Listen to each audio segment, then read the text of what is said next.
কিশোরগঞ্জের ঐতিহাসিক পাগলা মসজিদের দান সিন্ধুকে টাকা ও বিপুল পরিমাণ স্বর্ণালঙ্কারের সঙ্গে পাওয়া গেছে চিঠি। সেখানে আফরোজ আক্তার সেজুতি নামের এক মেয়ে এক খ্রিস্টান ছেলেকে জীবনসঙ্গী হিসেবে পেতে চিঠি লিখেছেন।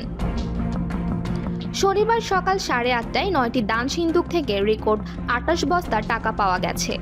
সঙ্গে পাওয়া গেছে বৈদেশিক মুদ্রা, সোনার গয়না ও বিভিন্ন চিরকুট। এখন চলছে গণনার কাজ।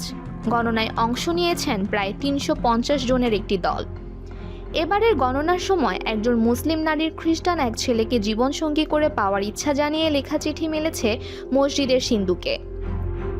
চিঠিতে লেখা আছে, আসসালামু আলাইকুম হুজুর, আমার নাম আফরোজ আক্তার সেজুতি। আমি একজনকে অনেক ভালোবাসি। সারাদিন তার চিন্তা আমার মাথায় ঘুরে। ওর কথা মনে পড়লে অনেক কান্না আসে। আমি আমার পড়ালেখায় মনোযোগ দিতে পারি না। ও আমার ব্যাপারে